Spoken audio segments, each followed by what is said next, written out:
Rail with Shyam YouTube channel पर आप सभी लोगों का स्वागत है। जैसा कि मैंने आप सभी लोगों से वादा कर रखा है, मैं एसएससी एमटी हवलदार भर्ती परीक्षा 2025 के लिए 2023 और 2024 के पीवाईक्यू प्रश्न करा दूंगा। तो उसी सीरीज में आज का अपना ये सेट संख्या 8 हो जाती है और आज का जो पेपर होने वाला है वो 4 मई 2023 की द्वितीय पाली का ये पेपर होने वाला है। तो आज की पाली में जो जीके के 25 प्रश्न पूछे गए थे वो इस वीडियो के माध्यम से कवर होने वाले हैं। तो आज के इस वीडियो को आपको शुरू से लेकर के एंड तक है फुल वॉच करते रहना। आज की वीडियो पसंद आती है तो प्लीज़ इस वीडियो को अपने दोस्तों के पास ज़्यादा से ज़्यादा शेयर कीजिएगा। और आप 25 प्रश्नों में से कितने प्रश्न सही कर पाते हो कमेंट बॉक्स में आपको अपना स्कोर है वो ज़रूर बताना है, क्योंकि बहुत सारे अभ्यर्थी अपना स्कोर ही शेयर ही नहीं करते हैं, वो वीडियो देख लेते हैं और निकल जाते हैं। तो उम्मीद करता हूँ आप लोग स्कोर अपना ज़रूर शेयर करोगे। तो चलिएगा पर शुरू करते हैं। तो प्रश्न संख्या पहला आ जाता है कि 2022 तक कितने देश भारत के साथ अंतर्राष्ट्रीय स्थलीय सीमा साझा करते हैं। तो कितने देश करते हैं, प्रश्न संख्या एक का आंसर आपको बताना है। तो टोटल 7 देश साझा करते हैं। एक का दूसरा ऑप्शन देने वालों का करेक्ट आंसर हो जाएगा। अगला प्रश्न है प्रश्न संख्या 2 है कि राजस्थान के किस लोक नृत्य को सपेरा नृत्य भी कहा जाता है। तो बताओ किसे सपेरा नृत्य के नाम से भी जाना जाता है, ये आपको बताना है। प्रश्न संख्या 2 का राइट आंसर क्या हो जाएगा। दूसरे के चारों ऑप्शन आपके स्क्रीन पर हैं, ये शो रहे हैं। तो कालबेलिया को सपेरा नृत्य के रूप में भी जाना जाता है। दूसरे का दूसरा ऑप्शन देने वालों का करेक्ट आंसर हो जाएगा। अगला प्रश्न आ जाता है प्रश्न संख्या 3 है कि निम्नलिखित में से किस ग्रह का कोई उपग्रह नहीं है। तो बताओ में से किसका कोई उपग्रह नहीं है। प्रश्न संख्या 3 का राइट आंसर क्या हो जाएगा। बताओ 3 के चारों ऑप्शन आपकी स्क्रीन पर हैं, ये शो हो रहे हैं। तो शुक्र ग्रह का कोई भी उपग्रह नहीं हो जाता है। 3 नंबर प्रश्न का दूसरा ऑप्शन देने वालों का करेक्ट आंसर हो जाएगा। प्रश्न संख्या 4 आ जाता है कि वे पदार्थ जो अपने अंदर से विद्युत धारा को प्रवाहित नहीं होने देते हैं डॉट डॉट कहलाते हैं। तो बताओ भी क्या कहलाते हैं जो अपने अंदर से विद्युत धारा प्रवाहित नहीं होने देते हैं। 4 नंबर प्रश्न का राइट आंसर क्या हो जाएगा। 4 के चारों ऑप्शन आपकी स्क्रीन पर शो हो रहे हैं। तो ये विद्युत रोधक कहलाते हैं। 4 का दूसरा ऑप्शन देने वालों का करेक्ट आंसर हो जाएगा। चलिएगा अगला प्रश्न आ जाता है आपके सामने। प्रश्न संख्या 5 है कि निम्नलिखित में से किसे ठुमरी की रानी के नाम से भी सम्मानित किया गया था। तो बताओ ठुमरी की रानी के नाम से किसको सम्मान मिला है। 5 नंबर प्रश्न का राइट आंसर क्या हो जाएगा, या ठुमरी की रानी के नाम से कौन जानी जाती है, ये बात भी आपको बताना है। प्रश्न संख्या 5 का राइट आंसर क्या हो जाएगा। तो ये गिरजा देवी को जाना जाता है। 5 का तीसरा ऑप्शन देने वालों का करेक्ट आंसर हो जाएगा। अगला प्रश्न आ जाता है प्रश्न संख्या 6 की हरे एवं कोमल तने वाले पौधे डॉट डॉट कहलाते हैं। तो ये पौधे क्या कहलाते हैं। 6वें नंबर प्रश्न का राइट आंसर आपको बताना है। 6 के चारों ऑप्शन आपकी स्क्रीन पर शो हो रहे हैं। तो हरे एवं कोमल तने वाले जो पौधे हैं ये शाक कहलाते हैं, यानी 6 का चौथा ऑप्शन देने वालों का राइट आंसर हो जाएगा। प्रश्न संख्या 7 है आपके सामने कि भारत में लिंग अनुपात को जनसंख्या में प्रति डॉट डॉट पर स्त्रियों की संख्या के आधार पर निर्धारित किया जाता है। तो कितने स्त्री और पुरुषों की संख्या पर निर्धारित किया जाता है। 7 नंबर प्रश्न का राइट आंसर आपको देना है कि 7 का राइट आंसर क्या हो जाएगा। 7 के चारों ऑप्शन आपकी स्क्रीन पर शो रहे हैं। तो ये 1000 पुरुषों पर स्त्रियों की संख्या पर निर्धारित किया जाता है अनुपात को। दूसरा ऑप्शन देने वालों का राइट आंसर हो जाएगा प्रश्न संख्या 7 का। चलिएगा अगला प्रश्न आ जाता है आपके सामने। प्रश्न संख्या 8 है कि डॉट डॉट में स्थित रावल फाड़ी गुफा पूर्वकालीन चालुक्य शैली स्थापत्य कला का एक उदाहरण है जो अपनी विशिष्ट मूर्ति कला शैली के लिए जानी जाती है। तो ये रावल फाड़ी जो गुप्त गुफा है ये कहाँ पर स्थित है, ये आपको बताना। 8 नंबर प्रश्न का राइट आंसर क्या हो जाएगा। तो ये गुफा कर्नाटक में पड़ती है। 8 का चौथा ऑप्शन देने वालों का राइट आंसर हो जाएगा। नेक्स्ट प्रश्न है प्रश्न संख्या 9 की राज्य भाषा संसदीय समिति की 36वीं बैठक की अध्यक्षता डॉट डॉट द्वारा की गई है। तो किसके द्वारा ये 36वीं बैठक की अध्यक्षता की गई है।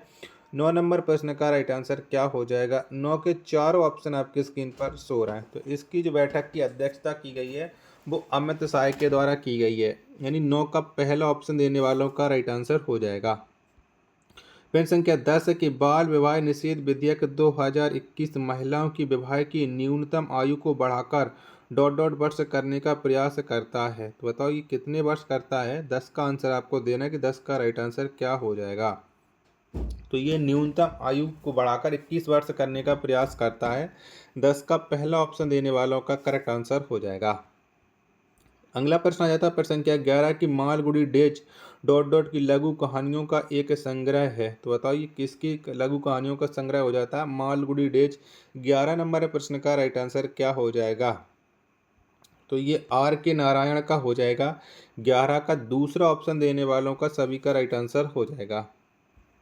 अगला प्रश्न प्रश्न संख्या 12 आ जाता है कि ओलंपिक खेलों में भारत का पहला बैडमिंटन पदक किसने जीता था? तो बताओ किसने जीता था भारत के लिए ओलंपिक खेलों में पहला बैडमिंटन पदक? 12 नंबर प्रश्न का राइट आंसर क्या हो जाएगा? 12 के चारों ऑप्शन आपकी स्क्रीन पर शो रहा है। तो ये पदक है साइना नेहवाल के द्वारा जीता गया था। 12 का तीसरा ऑप्शन देने वालों का करेक्ट आंसर हो जाएगा।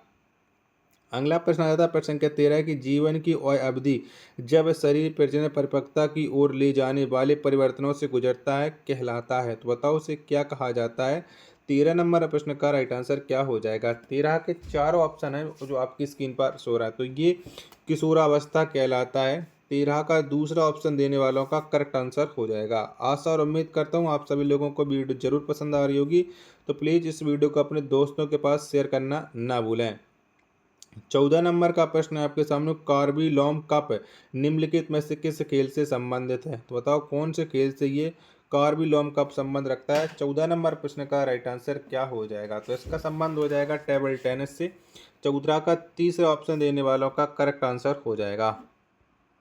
अगला प्रश्न प्रश्न संख्या 15 कौन सा देश वोस्तोक सैन्य अभ्यास का मेजबान है? तो बताओ सॉरी कौन सा देश वोस्तोक 2022 सैन्य अभ्यास का मेजबान है? यानी 15 नंबर प्रश्न का राइट आंसर क्या हो जाएगा? 15 के चारों ऑप्शन आपकी स्क्रीन पर शो हो रहे हैं। जो वोस्तोक 2022 सैन्य अभ्यास का जो मेजबान देश हो जाता है वो हो जाता है रूस। कौन हो जाता है? रूस हो जाता है। यानी 15 नंबर प्रश्न का दूसरा ऑप्शन देने वालों का राइट आंसर हो जाएगा। अगला प्रश्न आया था प्रश्न संख्या 16 है आपके सामने कि चावल की खेती के लिए डॉट डॉट के साथ अत्यधिक वर्षा की आवश्यकता होती है। तो किसके साथ अत्यधिक वर्षा की आवश्यकता होती है? 16 नंबर प्रश्न का राइट आंसर क्या हो जाएगा? 16 के चार ऑप्शन आपके स्क्रीन पर शो रहे हैं। तो उच्च तापमान और उच्च आर्द्रता के साथ वर्षा की आवश्यकता होती है। यानी 16 का तीसरा ऑप्शन देने वालों का करेक्ट आंसर हो जाएगा। 17 नंबर प्रश्न है आपके सामने कि दंत शल्य चिकित्सक में निश्चेतक के रूप में निम्नलिखित में से किस गैस का उपयोग किया जाता है? तो बताओ कौन सी गैस का उपयोग करते हैं निश्चेतक के रूप में? प्रश्न संख्या 17 का राइट आंसर क्या हो जाएगा? 17 के चारों ऑप्शन आपकी स्क्रीन पर शो रहा है। तो इसके लिए नाइट्रस ऑक्साइड का प्रयोग किया जाता है। 17 का पहला ऑप्शन देने वालों का करेक्ट आंसर हो जाएगा। अगला प्रश्न आ जाता है प्रश्न संख्या 18 की निम्नलिखित में से कौन अकबर के बाद भारत में मुगल वंश के सिंहासन पर बैठा? तो बताओ कौन बैठा था अकबर के बाद?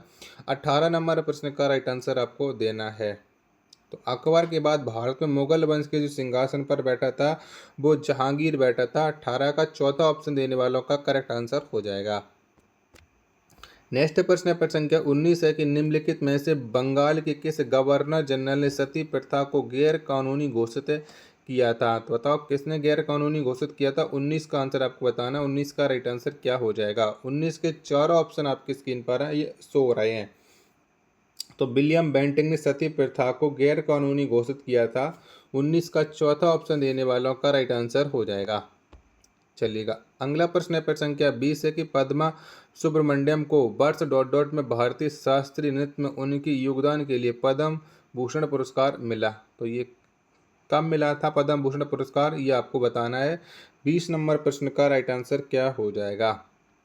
तो पद्म सुब्रमण्यम को 2003 में भारतीय शास्त्रीय नृत्य में उनके योगदान के लिए पद्म भूषण पुरस्कार मिला है। यानी 20 का दूसरा ऑप्शन देने वालों का करेक्ट आंसर हो जाएगा।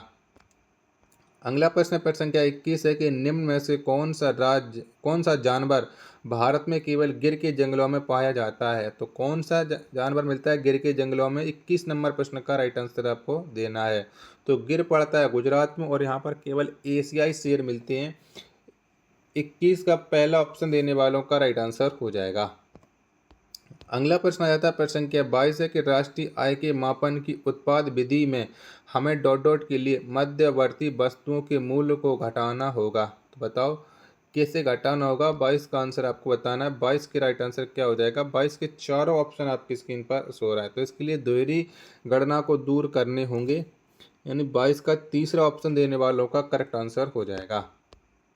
अगला प्रश्न आया था प्रश्न संख्या 23 है कि भारतीय संविधान का अनुच्छेद 43 बी डॉट डॉट का प्रावधान करता है। तो बताओ 43 बी किसका प्रावधान करता है। 23 नंबर प्रश्न का राइट आंसर क्या हो जाएगा।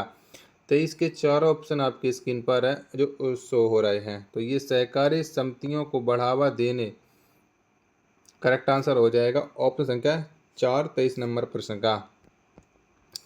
प्रश्न संख्या 24 है कि सिरका का रासायनिक नाम क्या है। तो बताओ क्या हो जाएगा सिरका का रासायनिक नाम। 24 नंबर प्रश्न का राइट आंसर क्या हो जाएगा। तो एसिटिक अम्ल होता है।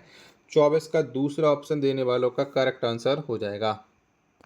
अगला प्रश्न है प्रश्न संख्या 25 है आपके सामने कि सिमोन वाइल्स का संबंध किस खेल से है। तो बताओ कौन से खेल से ये सिमोन बाइल संबंध रखती है। 25 नंबर प्रश्न का राइट आंसर क्या हो जाएगा। 25 के चारों ऑप्शन आपकी स्क्रीन पर शो रहा है, तो सिमोन बाइल्स का जो संबंध है वो जिम्नास्टिक्स से हो जाता है। 25 का तीसरा ऑप्शन देने वालों का करेक्ट आंसर हो जाएगा। आशा और उम्मीद करता हूँ आप सभी लोगों को ये वीडियो जरूर पसंद आई होगी, तो प्लीज़ इस वीडियो को लाइक और चैनल को आप लोग सब्सक्राइब करना बिल्कुल ना भूलें। मिलते हैं नेक्स्ट वीडियो के साथ, तब तक के लिए धन्यवाद। जय हिंद, वंदे मातरम।